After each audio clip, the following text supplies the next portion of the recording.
हम तुम्हारी सेना पर आक्रमण करने के लिए तैयार हैं राजन। तुमने मुझे एक अबला नारी समझने की भूल की है, इसलिए मैं तुम्हें युद्ध भूमि पर बताऊंगी कि नारियां क्या कर सकती हैं। मैं अपनी महिला सेना लेकर तुम्हारा सामना करूंगी।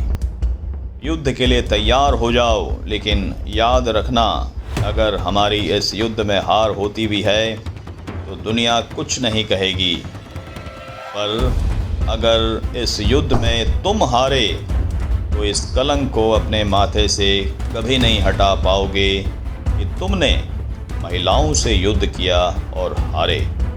इसलिए अच्छा होगा कि इस लड़ाई से पहले एक बार दोबारा विचार कर लो, अन्यथा परिणाम के तुम स्वयं जिम्मेदार होगे। अहिल्या का संदेश पढ़कर रघुनाथ राव परेशान हो गया और उसने अहिल्याबाई से युद्ध का विचार त्याग दिया। पुण्य श्लोक राजमाता देवी अहिल्याबाई होलकर का जन्म महाराष्ट्र के चोंडी गांव में 31 मई सन 1725 में हुआ था। उनके पिता का नाम मानकोजी शिंदे था। इनका विवाह इंदौर राज्य के संस्थापक महाराज मल्हार राव होलकर के पुत्र खंडेराव से हुआ था। मल्हार राव के जीवन काल में ही उनके पुत्र खंडेराव का निधन 1754 ईस्वी में हो गया था। पति की मौत के बाद अहिल्या पूरी तरह से अपने ससुर के कामकाज में हाथ बटाने लगी। होलकर राज्य विकास के रास्ते पर तेजी से बढ़ रहा था। कुछ समय पश्चात ससुर मल्हार राव भी चल बसे। अहिल्या के लिए यह एक बड़ा झटका था, क्योंकि ससुर मल्हार राव की मृत्यु के बाद सारे राज्य की जिम्मेदारी उनके कंधे पर थी। इसके बाद अहिल्याबाई के पुत्र मालेराव ने शासन संभाला और अपनी राज तिलक के कुछ दिनों के बाद ही मालेराव गंभीर रूप से बीमार हो गए और महज 22 साल की उम्र में चल बसे और राज्य का दायित्व पूर्ण रूप से अहिल्याबाई के कंधों पर आ गया। अहिल्याबाई ने नए प्रदेश बढ़ाने की इच्छा नहीं की, बल्कि जो प्रदेश था उसी को संभालते हुए अपनी प्रजा को सुखी रखना उन्होंने अपना लक्ष्य बना लिया। रानी अहिल्याबाई अपनी राजधानी महेश्वर ले गईं। वहां उन्होंने 18वीं सदी का बेहतरीन और स्थापत्य कला का अद्भुत प्रतीक अहिल्या महल बनवाया। इंदौर का राजवाड़ा भी उनके समय का ही है। पवित्र नर्मदा नदी के किनारे बनाए गए इस महल के इर्द गिर्द अहिल्याबाई की राजधानी बनी। उस दौरान महेश्वर साहित्य, मूर्तिकला, संगीत और कला के क्षेत्र में एक गढ़ बन चुका था।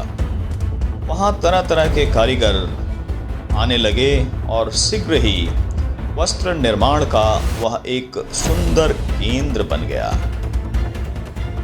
बाहुबली फिल्म में दिखाई गई महिष्मती की संकल्पना प्राचीन नगरी अहिल्याबाई की राजधानी महेश्वर से ली गई है।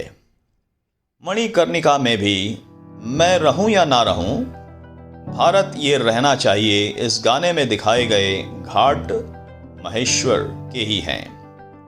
उनका सारा जीवन वैराग्य, कर्तव्य पालन और परमार्थ की साधना का बन गया। भगवान शंकर की वह बड़ी भक्त थी। बिना उनके पूजन के पानी तक ग्रहण नहीं करती थी। सारा राज्य उन्होंने शिव चरणों में अर्पित कर रखा था और उनकी सेविका बनकर शासन चलाती थी। संपत्ति सब रघुपति के आही, सारी संपत्ति भगवान की है। इसका राजा भरत के बाद प्रत्यक्ष और एकमात्र उदाहरण शायद वही थी। राजाज्ञाओं पर हस्ताक्षर करते समय अपना नाम नहीं लिखती थीं, नीचे केवल श्री शंकर लिख देती थीं।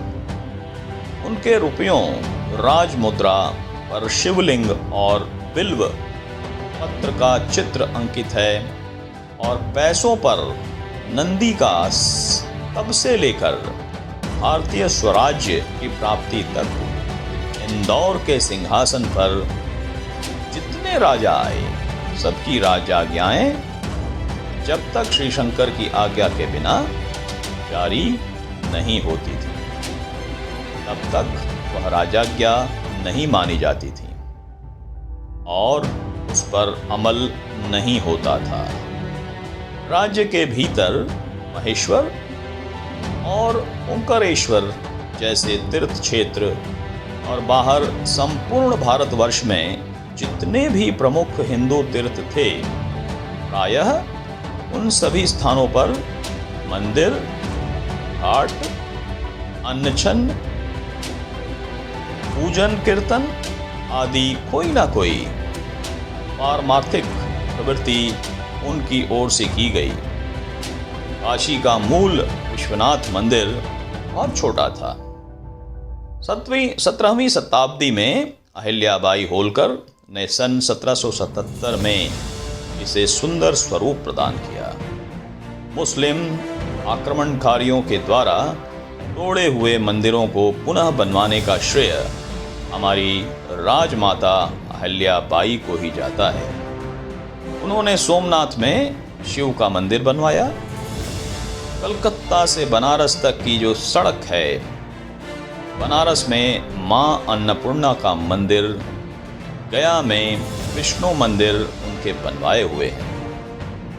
काशी, प्रयाग, गया, जगन्नाथपुरी, द्वारका, रामेश्वर, बद्री केदार, हरिद्वार, मतलब यह कि ऐसे हर तीर्थ में उन्होंने कोई ना कोई पवित्र काम किया है जो आज भी देखे जा सकते हैं।